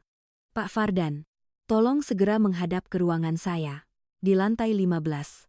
Ada detail konstruksi yang perlu saya revisi sekarang juga. Jangan terlambat. Fardan menelan ludah. Jantungnya berdegup kencang. Ia segera merapikan kemejanya, menyambar buku catatan, dan bergegas menuju lift. Rekan-rekannya menatap dengan pandangan kasihan, mengira arsitek baru itu akan kena marah sang bos besar. Namun begitu pintu ruangan CEO tertutup rapat di belakang punggung Fardan, suasana berubah 180 derajat. Di kursi kebesarannya, Nirmala tidak sedang memegang pulpen merah untuk merevisi gambar. Ia justru sedang memegang sebuah botol tumbler minumannya dengan wajah memelas yang sangat menggemaskan. Wibawa sang CEO luntur. Seketika, "Mas, bukain dong." Tutupnya keras banget. "Tanganku sampai merah," rengek Nirmala manja sambil menyodorkan botol itu. Fardan yang tadinya sudah siap mental untuk debat konstruksi langsung terkekeh pelan sambil menggeleng-gelengkan kepala. "Ya ampun, Bu Bos. Jadi saya dipanggil Erjen lewat jalur resmi kantor cuma buat jadi pembuka botol." "Bukan cuma itu," sanggah Nirmala sambil memajukan bibirnya sedikit. "Aku juga kangen. Sudah 2 jam kita enggak ketemu sejak kamu masuk lift karyawan tadi pagi." Fardan tersenyum gemas. Dengan mudah ia memutar Tutup botol itu hingga terbuka lalu meletakkannya kembali di meja. Ia memberanikan diri mencubit pelan pipi Nirmala. Sebuah tindakan yang bisa membuatnya dipecat jika dilakukan seminggu yang lalu. Dasar manja. Ingat, ya, di luar sana kita harus jaga rahasia. Nanti kalau ketahuan bisa heboh. Satu gedung. Permainan, kucing-kucingan. Ini berlanjut hingga sore hari. Saat jam pulang kantor, mereka berpapasan di lobi. Depan lift. Ada Pak Asep dan beberapa staf lain di sana. Nirmala dan Fardan berdiri berdampingan menatap lurus ke depan seolah tidak saling kenal dekat. Namun, di balik tas kerja yang mereka tenteng, jari kelingking Fardan diam-diam menyentuh kelingking Nirmala. Sekilas. Hanya 1 detik sentuhan, tapi cukup membuat telinga Fardan memerah dan Nirmala menahan senyum mati-matian. Pak Asep yang berdiri tak jauh dari mereka. Melihat gelagat aneh itu, ia melihat telinga Fardan yang merah dan pipi Nirmala yang merona. Satpam tua itu hanya bisa membetulkan topinya sambil bergumam pelan. Bau-baunya ada yang lagi kasmaraan nih, dasar anak muda. Dikira orang tua kayak saya enggak paham. Kode-kodean. Waktu berjalan begitu cepat seolah ikut berlari mengejar mimpi-mimpi yang dulu hanya tergambar di atas kertas lusuh. 1 tahun telah berlalu sejak sayembara itu dan kini wajah kawasan pinggiran Semarang telah berubah. Di tanah yang dulu berdiri bangunan panti asuhan reot, kini berdiri tegak sebuah kompleks hunian yang asri modern namun tetap membumi. Bangunan itu tidak menjulang, angkuh menantang langit melainkan merangkul bumi dengan desain ramah lingkungan yang memanfaatkan angin dan cahaya matahari. Itulah Gria Harapan, mahakarya pertama dari Fardan yang akhirnya selesai dibangun. Hari peresmian pun tiba. Tenda-tenda putih terpasang rapi, dihiasi janur kuning yang melengkung indah menyambut para tamu undangan. Bukan hanya pejabat daerah yang hadir, tetapi juga arsitek-arsitek senior yang dulu meragukan kemampuan seorang mantan kuli pelabuhan. Namun, sorot lampu utama hari itu bukan tertuju pada kemewahan acara, melainkan pada sosok pria yang berdiri tegap di atas podium. Fardan mengenakan kemeja batik lengan panjang bermotif parang berwarna coklat tanah. Rambutnya ditata rapi dan wajahnya memancarkan aura kepercayaan diri yang matang. Tidak ada lagi Fardan yang menunduk malu. Yang ada adalah seorang profesional yang menguasai panggungnya. Di barisan kursi, paling depan duduklah Nirmala. Sebagai CEO, seharusnya ia duduk dengan punggung tegak dan ekspresi formal menjaga wibawa perusahaan. Namun hari ini, topeng CEO itu runtuh sepenuhnya. Nirmala duduk dengan tubuh sedikit kondong ke depan. Kedua tangannya memegang ponsel pintar yang diarahkan lurus ke podium. Ia merekam setiap detik pidato Fardan dengan senyum yang tak pernah lepas dari bibirnya. Persis seperti seorang ibu yang sedang menyaksikan anaknya wisuda atau seorang istri yang sedang menatap kebanggaan hidupnya. Gedung ini tidak dibangun dengan semen dan batu bata semata. Suara Fardan menggema jernih melalui pengeras suara, tenang dan menyentuh hati. Setiap dindingnya dibangun dengan doa anak-anak panti dan setiap jendelanya dirancang untuk menangkap harapan. Saya Fardan yang dulu hanya berani bermimpi di sela-sela jam istirahat, kuli panggul berdiri di sini untuk membuktikan bahwa tidak ada mimpi yang terlalu tinggi jika kita mau mendakinya. Nirmala merasakan pandangannya mengabur. Air mata haru mendesak keluar di sudut matanya. Ia teringat kembali malam itu saat ia menemukan pemuda ini tertidur lelap dengan mulut sedikit terbuka dan sisa iler di sofa kantornya. Siapa sangka, pemuda yang dulu ia selimuti dengan blazer karena kasihan kini telah tumbuh menjadi pria hebat yang karyanya bermanfaat bagi ratusan anak yatim piatu. Dada Nirmala sesak oleh rasa bangga yang meledak-ledak. Saat Fardan turun dari podium diiringi tepuk tangan riuh yang membahana, Nirmala tidak peduli lagi pada protokol. Ia berdiri menyambut Fardan Meskipun mereka masih harus menjaga jarak fisik di depan kamera wartawan, tatapan mata mereka saling mengunci erat. Bagaimana pidato saya tadi, Bu Bos? Tidak memalukan. Perusahaan, kan? Bisik Fardan saat berhasil mendekat ke arah Nirmala di tengah kerumunan. Nirmala menggeleng. Pelan. Ia menyeka ujung matanya dengan jari. Memalukan apanya? Kamu tahu, Mas. Rasanya aku ingin mengambil mikrofon itu dan berteriak ke semua orang kalau arsitek hebat di depan sana itu adalah laki-laki pilihanku. Kamu luar biasa, Fardan. Sangat luar biasa. Fardan tersenyum. Telinganya kembali memerah, tipis mendengar pujian itu. Di tengah hiruk-pikuk perayaan kesuksesan itu, bagi Nirmala, gedung megah di hadapan mereka hanyalah latar belakang. Pemandangan terindah baginya adalah senyum tulus Fardan. Bukti nyata bahwa keputusannya untuk mempercayai pria sederhana itu adalah investasi terbaik yang pernah ia lakukan seumur hidupnya. Hiruk-pikuk, pesta peresmian telah usai. Keriuhan, tepuk tangan, kilatan lampu kamera, dan ucapan selamat dari para pejabat kini telah berganti dengan keheningan malam yang menenangkan di balkon apartemen pribadi Nirmala. Di lantai 25 ini, suara bising kota Semarang hanya terdengar seperti dengungan lebah yang jauh. Namun, ada pemandangan yang sangat kontras dan menggelitik perut jika ada orang lain yang melihatnya. Dua sosok yang tadi siang tampil begitu elegan dan berwibawa, kini duduk bersila di atas karpet bulu dengan penampilan yang jauh dari kata formal. Fardan dan Nirmala mengenakan pasangan yang sangat konyol. Motifnya bukan garis-garis elegan atau sutra mahal, melainkan gambar beruang coklat kecil yang memenuhi seluruh kain. Sebuah penghormatan lucu untuk pesan beruang di sticky note yang menjadi awal kisah mereka. Fardan memegang mug berisi coklat panas. Uapnya mengepul, menari-nari di udara dingin malam itu, sementara matanya menatap kosong ke arah lampu-lampu kota. Mas, kok melamun? Lagi, coklatnya gak enak ya? Tanya Nirmala sambil menyandarkan kepalanya di bahu Fardan. Fardan tersentak pelan lalu menggeleng. Ia meletakkan mug itu di meja kecil. Bukan begitu, Nirmala. Aku masih merasa takut. Rasanya, semua ini terjadi terlalu cepat.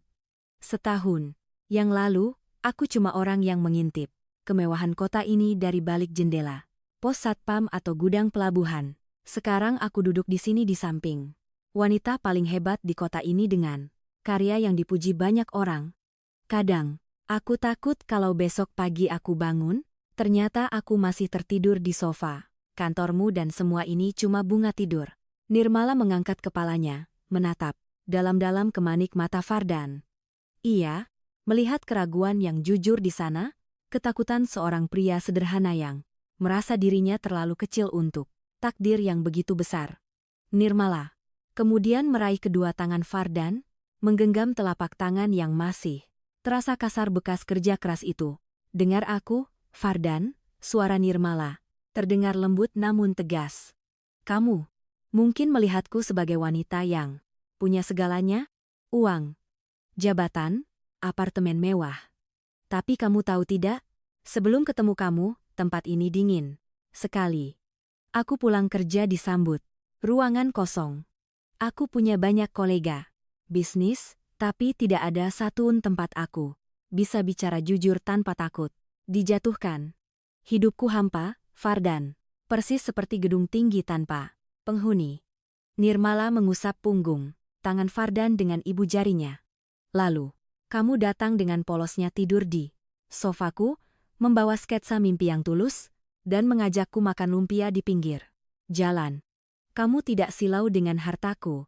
Kamu melihatku sebagai Mbak Krisa, sebagai manusia biasa. Kamu yang mengisi ruang kosong di hatiku. Jadi, jangan pernah merasa kecil. Justru aku yang beruntung karena pria sebaik kamu memilih untuk mencintaiku. Mendengar pengakuan itu, pertahanan Fardan runtuh. Ia menyadari bahwa di balik sosok Sio yang tangguh itu ada Hati yang kesepian yang membutuhkan kehangatan. Kehangatan yang hanya bisa diberikan oleh kesederhanaannya. Fardan menarik Nirmala ke dalam pelukannya, mendekapnya erat seolah tidak ingin melepaskannya lagi. Terima kasih sudah menjadi rumah buat aku, Nirmala. Bisik Fardan di puncak kepala. Nirmala, aku janji aku nggak akan takut lagi. Aku akan terus berusaha memantaskan diri buat kamu. Di bawah sinar bulan yang temaram, sepasang kekasih dengan pi beruang itu saling berbagi kehangatan. Mengikat janji dalam hati bahwa tidak peduli seberapa tinggi gedung yang mereka bangun atau seberapa banyak uang yang mereka miliki, cinta mereka akan tetap sederhana dan tulus. Seperti pertemuan pertama mereka. Matahari sore di kawasan kota lama. Semarang memancarkan cahaya keemasan yang hangat menerobos celah-celah dedaunan pohon angsana di Taman Sri Gunting. Di salah satu bangku taman yang menghadap ke gereja Blenduk yang ikonik, Fardan dan Nirmala duduk menikmati waktu santai mereka. Namun, Fardan tampak tidak bisa diam. Kakinya terus mengetuk-ngetuk tanah dan tangannya erat memeluk sebuah kotak kardus besar yang diletakkan di pangkuannya. Kotak itu polos tanpa pita atau hiasan mewah. Mas, itu kotak apa sih? Dari tadi dipeluk, terus seperti harta karun. Kue ulang tahun. Tapi kan aku tidak sedang ulang tahun. Tanya Nirmala dengan rasa penasaran yang sudah tidak bisa dibendung lagi. Ia mencoba mengintip, tapi Fardan menjauhkannya sedikit. Fardan menarik napas dalam-dalam, mencoba menenangkan detak jantungnya yang berpacu secepat kereta api. Ini bukan kue, Nirmala. Ini proyek masa depan. Dengan tangan yang sedikit gemetar, Fardan membuka tutup kotak tersebut. Mata Nirmala membelalak, takjub. Di dalamnya bukan berisi barang mewah, melainkan sebuah maket atau miniatur rumah yang sangat detail dan indah. Itu adalah desain rumah 2 lantai bergaya tropis modern lengkap, dengan taman kecil yang asri, jendela-jendela besar, dan bahkan ada miniatur ayunan kayu di teras belakangnya. Fardan membuatnya dengan tangannya sendiri, memotong setiap bagian kayu balsa, dan mengecatnya dengan penuh ketelitian selama berminggu-minggu. Mas, ini indah sekali. Ini desain untuk klien baru. Kamu? Tanya Nirmala sambil menyentuh atap mungil rumah itu dengan ujung jarinya. Fardan menggeleng pelan. Matanya menatap lekat wajah Nirmala. Bukan untuk klien. Ini desain rumah kita, Nirmala. Aku ingat kamu pernah bilang ingin punya rumah yang banyak jendelanya supaya terang dan halaman belakang yang luas buat tempat main kucing-kucing kita nanti. Aku tuangkan semua impian kamu di sini. Nirmala terdiam. Matanya mulai berkaca-kaca. Namun kejutan itu belum selesai.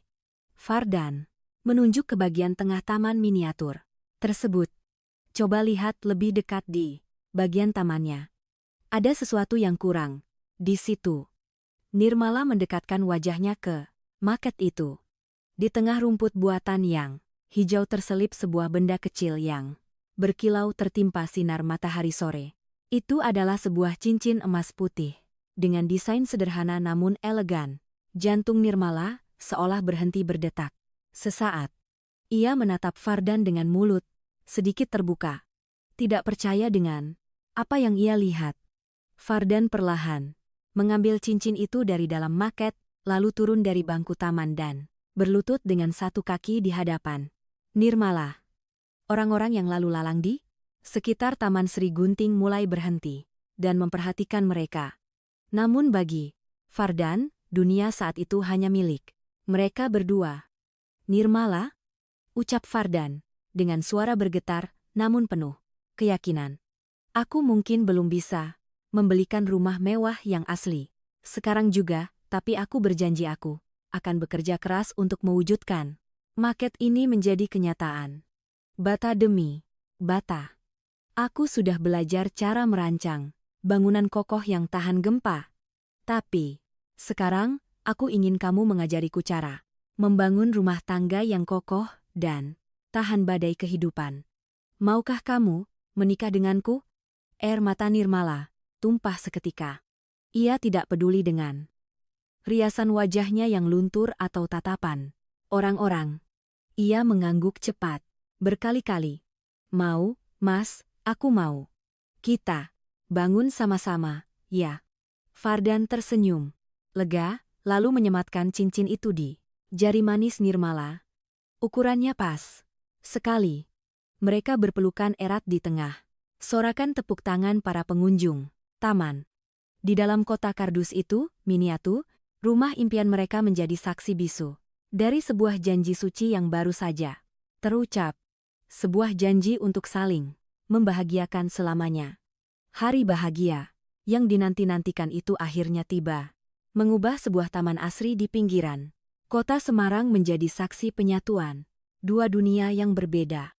Konsep pernikahan mereka sangat unik, jauh dari kesan kaku pesta pernikahan kaum elit. Pada umumnya, tidak ada ballroom hotel yang dingin atau aturan pakaian yang ketat. Di bawah naungan pepohonan rindang yang dihiasi lampion-lampion kertas berwarna putih, Fardan dan Nirmala menggelar pesta kebun yang hangat dan terbuka. Pemandangan para tamu undangan sungguh menyejukkan hati. Di satu sisi terlihat rekan-rekan bisnis Nirmala yang mengenakan setelan jas mahal dan gaun perancang ternama duduk satu meja dengan Bu Ratna dan pengurus panti asuhan yang mengenakan batik sederhana. Anak-anak panti berlarian riang dengan baju baru yang dijahitkan khusus oleh Fardan. Tawaran renyah mereka beradu dengan denting gelas para investor properti.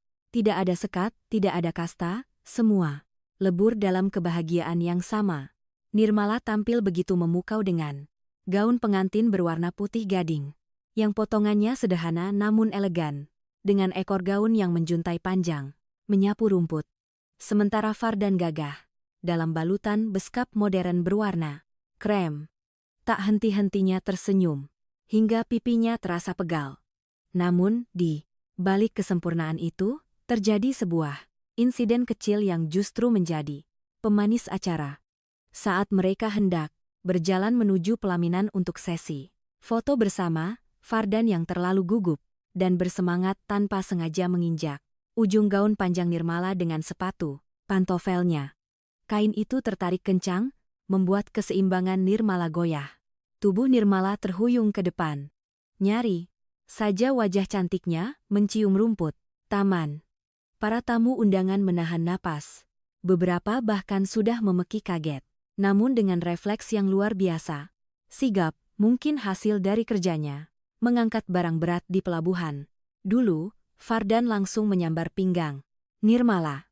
Ia menahan tubuh istrinya itu dalam dekapan yang kokoh, persis seperti adegan dansa dalam film romantis.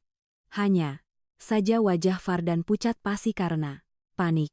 "Kamu tidak apa-apa, sayang," bisik Fardan dengan suara gemetar, matanya membulat khawatir.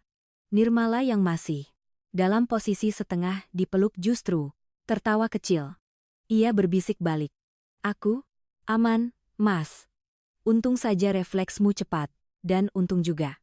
Nirmala sedikit menyingkap bagian bawah gaunnya yang berlapis-lapis itu, memperlihatkan kakinya.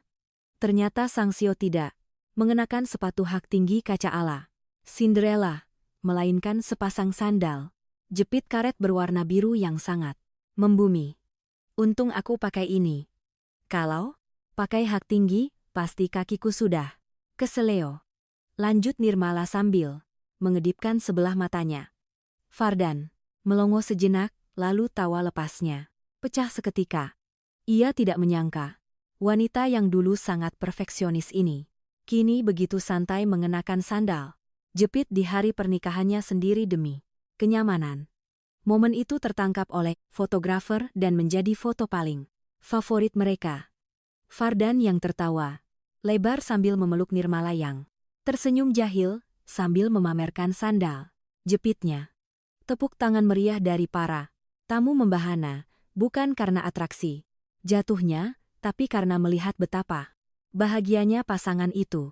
Di hari itu, Fardan dan Nirmala membuktikan bahwa pernikahan impian bukan tentang kemewahan, melainkan tentang menemukan Seseorang yang siap menangkapmu saat kamu terjatuh dan yang bisa diajak tertawa bersama dalam situasi paling konyol sekalipun. Jika dalam film-film, romantis malam pertama selalu digambarkan dengan cahaya lilin, remang-remang dan suasana yang penuh gairah, kenyataan yang dihadapi Fardan dan Nirmala justru jauh berbeda. Setelah menyalami ribuan tamu dan berdiri berjam-jam dengan senyum yang dipaksakan, di akhir acara, energi mereka benar-benar terkuras habis. Begitu pintu rumah baru mereka tertutup rapat, memisahkan mereka dari dunia luar.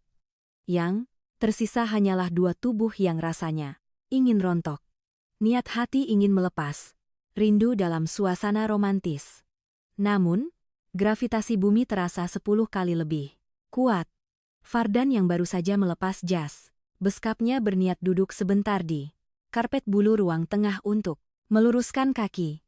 Nirmala pun ikut duduk di sampingnya, menyandarkan kepala yang masih berat oleh sanggul dan hiasan, melatih ke bahu suaminya. Tanpa ada sepatah kata pun, keheningan nyaman itu berubah menjadi dengkuran halus. Malam itu, sepasang pengantin baru ini tertidur pulas di lantai ruang tamu, masih mengenakan pakaian pengantin, lengkap dengan riasan wajah Nirmala yang sedikit luntur menempel di kemeja putih. Fardan. Cahaya matahari pagi yang menerobos masuk melalui ventilasi dapur, menjadi alarm alami bagi Fardan. Ia terbangun dengan badan yang sedikit pegal.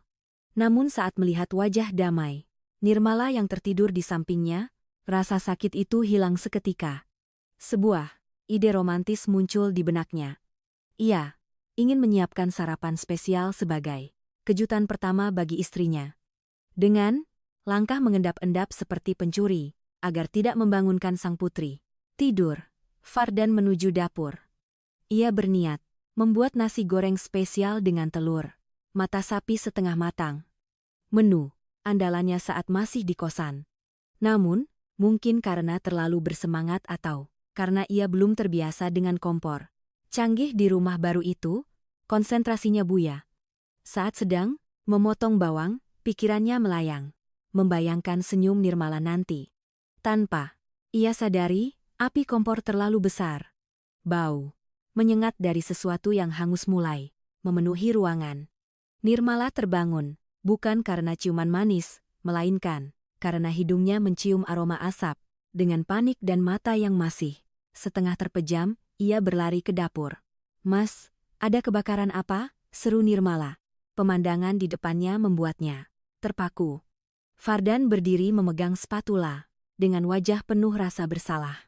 Sementara di wajan terlihat nasi goreng, yang warnanya lebih mirip aspal jalanan daripada makanan, lengkap dengan telur, yang pinggirannya hitam legam.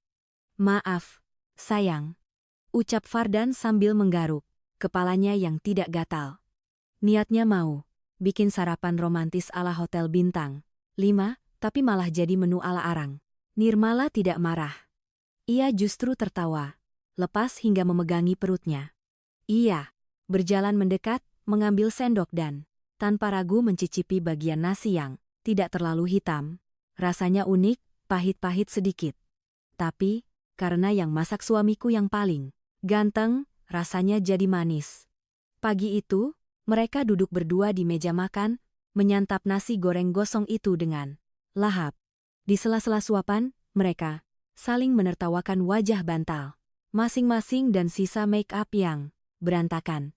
Itu adalah sarapan terburuk yang pernah Nirmala makan, tapi sekaligus sarapan paling membahagiakan dalam hidupnya. Karena di sana, di balik rasa hangus itu, ada rasa cinta yang tulus dan usaha untuk saling membahagiakan yang tak ternilai harganya. 5 tahun telah berlalu dan waktu seolah menjadi seniman yang melukis kehidupan Fardan dan Nirmala dengan warna-warna yang semakin cerah. Rumah impian yang dulu hanya berupa potongan kayu balsa dalam kota kardus, kini telah berdiri nyata di atas sebuah lahan asri di daerah Bukit Semarang. Sesuai janji Fardan, rumah itu memiliki jendela-jendela besar yang membiarkan cahaya matahari pagi masuk menyapa setiap sudut ruangan, menciptakan suasana hangat yang selalu dirindukan Nirmala sepulang kerja. Pagi itu, aroma kopi Arabica yang baru digiling memenuhi dapur. Fardan yang kini telah dikenal sebagai salah satu arsitek paling berpengaruh di Jawa Tengah dengan firma arsitekturnya sendiri, sedang sibuk dengan ritual paginya menyeduh kopi. Meski sudah memiliki asisten rumah tangga, ia bersikeras bahwa kopi untuk istrinya haruslah racikan tangannya sendiri. Di sisi lain meja, Nirmala sedang mengoleskan slice stroberi di atas roti bakar. Wibawa dingin sang Wijaya Properti seolah menguap saat ia berada di rumah. Digantikan oleh tawarnya seorang istri dan ibu yang bahagia. Mas, ingat tidak? Dulu kamu pernah bilang kalau kopi buatanmu itu rahasianya ada di adukan yang penuh cinta. Goda Nirmala sambil menerima cangkir keramik dari tangan suaminya. Fardan tersenyum. Gurat kedewasaan di wajahnya membuatnya semakin terlihat karismatik. Dan terbuktikan buktinya. Bu bos yang galak itu sekarang jadi tidak bisa memulai hari tanpa kopi buatan mantan nobenya. Mereka berdua berjalan menuju teras belakang, duduk berdampingan di kursi kayu jati sambil memandang panorama kota Semarang di kejauhan. Dari ketinggian itu, Simpang 5 terlihat kecil dan gedung Wijaya Tower tampak berkilauan ditimpa sinar matahari. Kadang aku masih merinding kalau melihat ke sana, ucap Fardan pelan. Matanya menerawang ke arah gedung pencakar langit itu. Kalau saja malam itu aku tidak terlalu lelah, kalau saja aku tidak ketiduran di sofamu, dan kalau saja kamu memilih untuk mengusirku, alih-alih menyelimutiku dengan blazer, mungkin kita tidak akan duduk di sini sekarang. Nirmala meletakkan kepalanya di bahu Fardan, menggenggam tangan suaminya erat. Itu bukan kebetulan. Mas, Tuhan punya cara yang lucu untuk mempertemukan dua hati. Dia membuatmu lelap supaya aku bisa bangun dan sadar bahwa yang aku cari selama ini ada di depan mata. Kamu adalah lelap yang membawa berkah buat hidupku. Angin pagi berhembus lembut menerbangkan ujung rambut Nirmala. Di sana dalam keheningan yang penuh syukur, kisah cinta si petugas kebersihan dan Sango menemukan muara abadinya. Mereka membuktikan bahwa cinta tidak mengenal sekat kaca gedung bertingkat atau debu pelabuhan. Cinta hanya mengenal ketulusan. Sahabat Ken Arok Productions, itulah akhir perjalanan cinta Fardan dan Nirmala. Sebuah kisah yang mengajarkan kita bahwa jodoh, rezeki, dan impian akan datang di waktu yang tepat bagi mereka yang mau berusaha dan tetap berhati tulus. Jangan pernah meremehkan siapapun, karena bisa jadi orang yang kita pandang sebelah mata hari ini adalah berlian yang sedang menunggu untuk bersinar esok hari. Terima kasih sudah setia mendengarkan cerita ini dari awal hingga akhir. Jangan lupa untuk subscribe, like, dan bagikan video ini agar semakin banyak orang yang terinspirasi. Tuliskan juga di kolom komentar pelajaran apa yang kalian dapatkan dari kisah Fardan dan Nirmala. Sampai jumpa di cerita-cerita menarik selanjutnya hanya di Ken Arok Productions. Salam inspirasi. Ya.